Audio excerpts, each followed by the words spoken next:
Oi, amados do Pai, prontos para mais uma porção bíblica, mais uma leitura? Hoje nós estamos no capítulo 38 de Gênesis, como o tempo passa. Vamos ler nessa Bíblia aqui, que é a Bíblia de Jerusalém, uma Bíblia católica, para mostrar que não importa, às vezes tem um nome ou outro diferente da Bíblia hebraica, né? Mas a gente vai falando um ou outro para você se acostumar a ouvir e ver que a mensagem, o conteúdo é o mesmo, tá? Então vamos, gente. Esse capítulo é muito forte. Tem muito pecado. Prepare-se para ver os enganos que as pessoas são capazes de fazer. Vamos orar a Deus. Senhor, obrigada, porque o Senhor nos conhece desde antes da fundação do mundo. O Senhor conhece o nosso caráter, os nossos desejos, o nosso coração. E não tem erro nas suas ações, Pai. Muito obrigada pelo seu plano, pelo seu propósito, pelos seus princípios para nos guiar de volta para casa. Obrigada por nos deixar a tua palavra que estamos aqui estudando durante todo este ano de 2025 para ter mais intimidade com o Senhor. Nós oramos em nome de Jesus. Amém e amém. Simbora? Vamos lá. Capítulo 38 de Gênesis. Aconteceu que neste tempo Judá se separou de seus irmãos e foi viver na casa de um homem de Odolã, que se chamava Ira. Ali Judá viu a filha de um cananeu que se chamava Sué. Ele a tomou por mulher e se uniu a ela. Esta concebeu e gerou um filho que se chamava Er. Outra vez ela concebeu e gerou um filho que se chamou de Onã. Ainda outra vez concebeu e gerou um filho que se chamou de Selá, ou Shelá. Ela se achava em Cazibe quando teve. Cazibe também pode ser pronunciado como Quezibe. Judá tomou uma mulher para seu primogênito,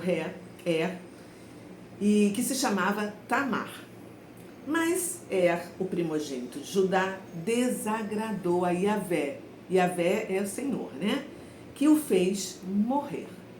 Então Judá disse a Onã: vá, mulher de teu irmão, cumpre com ela o teu dever de cunhado. Existe uma lei para isso. E suscita uma posteridade ao teu irmão, ou seja, descendentes ao irmão. Entretanto, Onã sabia que a posteridade não seria sua, e cada vez que ele se unia à mulher de seu irmão, ele derramava por terra o sêmen, né, para não dar posteridade a seu irmão. O que ele fazia desagradou a Yahvé, ao Senhor, que o fez morrer também. Então Judá disse à sua nora Tamar: volta para a casa do teu pai, como viúva, e espera que cresça o meu filho Selá. Ele dizia consigo: não convém que ele morra como seus irmãos. Tamar voltou, pois, à casa de seu pai. Passaram-se muitos dias e a filha de Sué, a mulher de Judá, morreu. Quando Judá ficou consolado, subiu a Taminá, ou Timna, ele e Ira, seu amigo de Odolã, para a tosquia de suas ovelhas. Comunicaram a Tamar: eis que foi-lhe dito, teu sogro sobe a Timna, para a tosquia de suas ovelhas. Então ela deixou suas roupas de viúva, cobriu-se com um véu e sentou-se na estrada de Enaim, ou Einaim, que está no caminho de Timna. Ela via que Selá já era grande e ela não fora dada como mulher. Essa Bíblia pesa, gente. Vendo-a, Judá tomou-a por uma prostituta, pois ela cobria o rosto. Dirigiu-se a ela no caminho e disse: deixa-me ir contigo. Ele não sabia que era sua nora, mas ela perguntou: que me darás para ires comigo? Ele respondeu: eu te enviarei um cabrito do rebanho. Mas ela replicou: sim, se me deres um penhor, até que o mandes. O penhor é uma garantia, né? Ele perguntou: que penhor te darei? E ela respondeu: o teu selo, o teu cordão e o cajado que segura. Ela pediu 3 coisas. Ele lhes deu e foi com ela, que dele concebeu. Ela ficou grávida desse único encontro. Ela se levantou, partiu, retirou seu véu e retomou as roupas de viúva. Judá enviou o cabrito por intermédio de seu amigo de Odolam, que é o Adulamita, né? Para recuperar os penhores das mãos da mulher.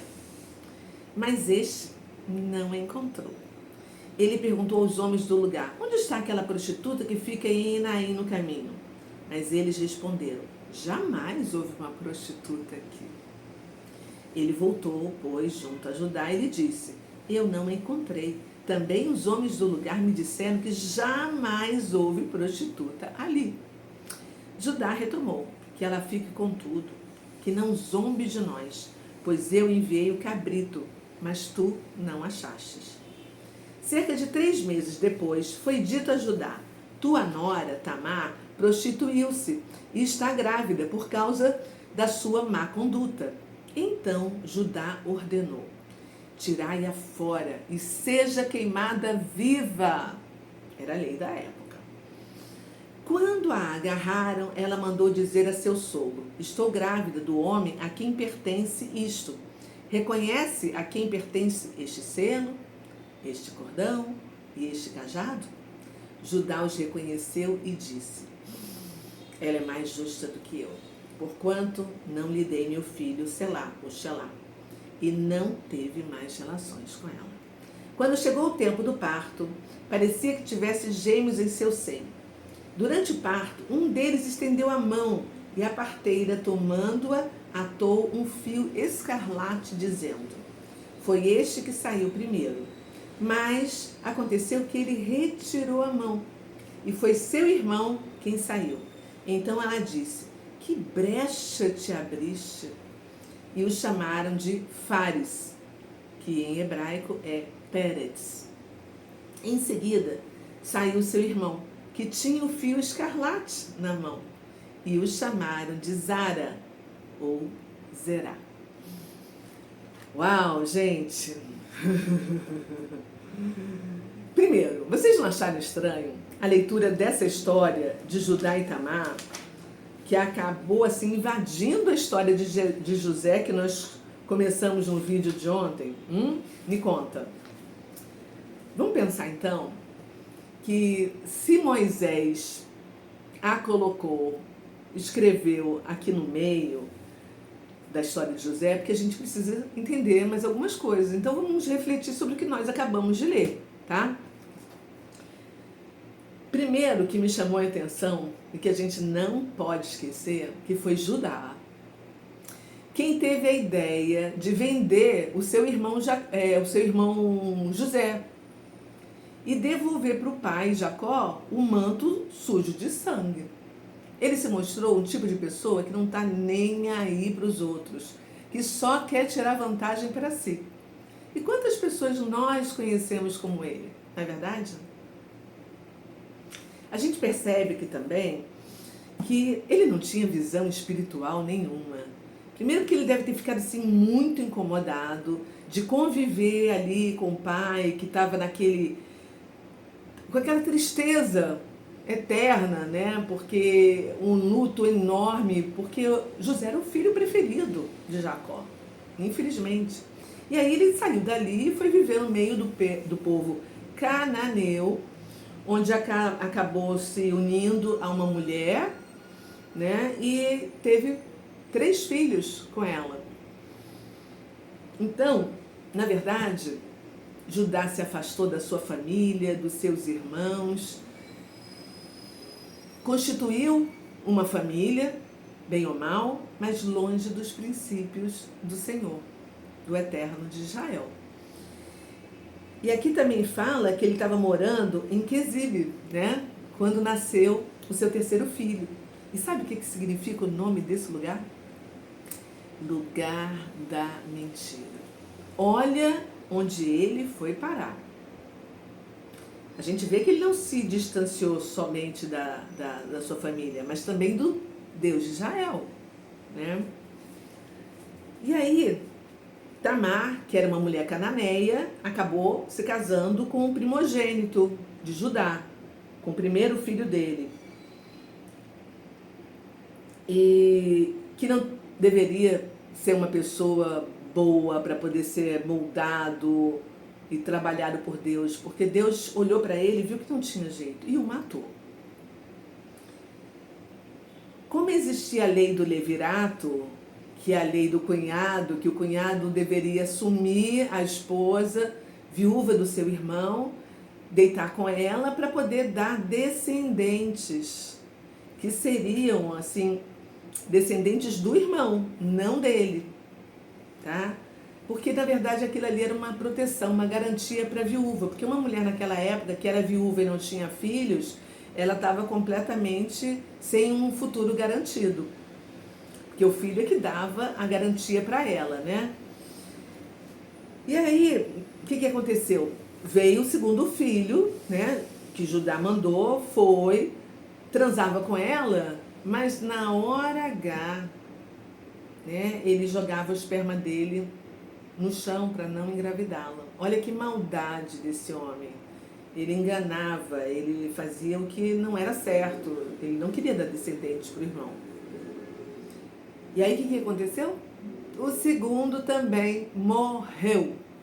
Algumas pessoas podem até estar pensando, nossa, mas que Deus é esse, Cris, que fica matando as pessoas assim? Gente, Ele é o Deus onisciente, onipotente, onipresente, que nos conhece, que sabe do que nós somos capazes, sabe quem realmente somos.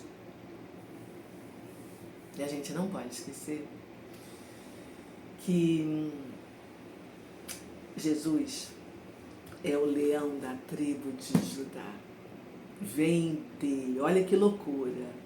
E com esse entendimento que a gente vem tendo da importância da genealogia, né, das pessoas, a gente sabe que Deus não faz acepção das pessoas, né? A gente vai ver na genealogia de Jesus que tem pessoas de outras etnias e que passaram por um processo, que foram trabalhadas, que foram recuperadas, mas porque elas desejaram fazer parte. Bem diferente desses dois que morreram aqui, filhos de Judá, mas que não tinham um coração que poderia ser trabalhado. Nós sabemos que Deus pode perdoar todos os nossos pecados desde que exista arrependimento real, né?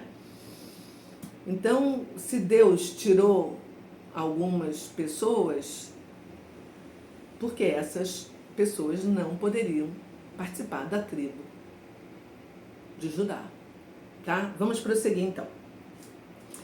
Aí o que aconteceu? Depois da morte dos dois filhos, o que Judá fez? Olha, Tamar, vai lá para a casa do teu pai, fica lá até o meu filho se tornar homem para poder transar com você. Fica lá em luto. Olha só, ele queria afastá-la do filho, porque mesmo morando com o pai dela, a Tamar continuava sob a autoridade dele, porque ela era a viúva do seu filho. Então, a responsabilidade era dele. Então, o que a gente viu foi que ele enganou Tamar. A desculpa dele, o pensamento dele ficou claro aqui, né? A morte dos meus filhos deve ter sido por culpa dela, por algum motivo, aconteceu. Ele podia dar a desculpa que ele quisesse. Aí, o que aconteceu? Logo em seguida, a mulher dele morreu. E aí ele foi tosquear as ovelhas dele, viu aquela mulher ali na frente, devia estar assim, doido para fazer sexo, né? E aí viu aquela, achando que era uma prostituta sagrada, porque sagrada? Porque Judá estava vivendo num ambiente cananeu, e eles são idólatras. Eles têm prostitutas sagradas, que fazem, né, com os cabritos, comem o cabrito, pegam o sangue e oferecem aos deuses. E aí ele acaba dando os 3 pertences dele com garantia. Ela armou um plano, ela foi muito bem sucedida. Ela foi uma mulher inteligente. Ela pediu o cilindro, né, que tinha a marca dele, como aqueles anéis antigos, né? Ou seja, é a identidade de José, como se fosse uma assinatura, né? Tipo um selo para deixar a marca dele. Pediu as cordas, né, que representavam a fidelidade de Judá, e pediu o cajado dele, que era um símbolo na época que demonstrava assim, a autoridade de Judá. Ela não era boba não, hein? Essa cananeia era muito esperta.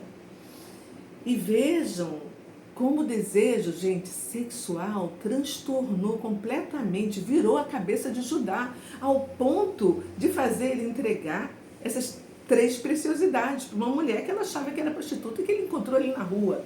Ele entregou a sua identidade, fidelidade, sua autoridade em troca de sexo. Por isso que a gente vê tantas coisas por aí, né, destruídas, casamentos destruídos, milhões de coisas, né? Esse realmente, né, gente, como eu disse no início, esse é um capítulo de pecado, de imoralidade, de mentiras, de tramas, de planos bem-sucedidos, de muitos enganos, que Deus nos permitiu ler para nos mostrar realmente o quanto Ele é capaz de perdoar todos os nossos pecados, por pior que seja, ao ponto de transformar, né, nos transformar pessoas que vão impactar o mundo, de tal maneira que dessa tribo aqui, de Judá, venha surgir em breve o rei Davi, e ninguém menos do que o nosso Salvador, único e suficiente Salvador Jesus Cristo. E está escrito na palavra do Senhor que onde abundou o pecado vai superabundar a graça. E a graça é do Eterno de Israel, né? E aí a gente leu a história e o que nós vimos é que Judá nunca mais encontrou aquela prostituta, porque ela não passava por ali, ninguém conhecia. Mas 3 meses depois, Judá recebeu um aviso que a nora dela estava grávida. Estava grávida, como assim? O homem ficou furioso e mandou queimá-la, porque essa era a lei da época. Tira ela e manda queimar na fogueira. Aí ela vem, poderosa, e apresentou a identidade, a fidelidade, a autoridade dele, dizendo que ela estava grávida do homem a quem pertenciam aqueles 3 objetos. Uau! Aí ele caiu em si e viu o quanto ele foi injusto com ela, e viu o quanto ela foi persistente e justa. E desse único relacionamento, nasceram gêmeos. E aquele que colocou a mãozinha para fora primeiro, que era o primogênito, a parteira foi e colocou o fio escarlate, e ele recolheu a mãozinha, saiu o segundo na frente, em primeiro lugar. Essa história parece, né, com de Jacó e de Esaú, né?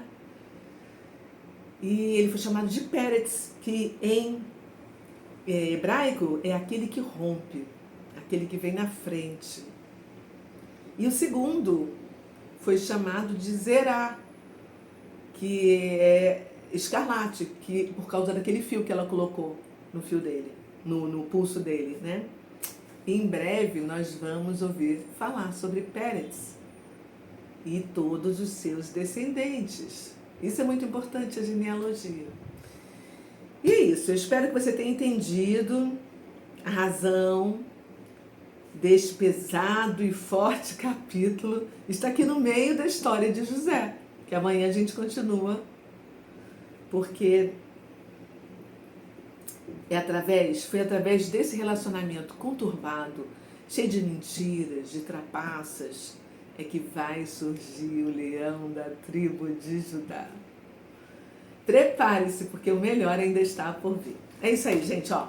Um beijo, porque eu tenho que sair, estou atrasada, tenho compromisso agora, me acompanha lá no meu story. Mas vamos levar a palavra do Senhor, gente, para outras pessoas, para que outras pessoas ampliem a sua visão e tragam. E se você tiver novas informações, escreva aqui embaixo, para ampliar o conhecimento de todo mundo.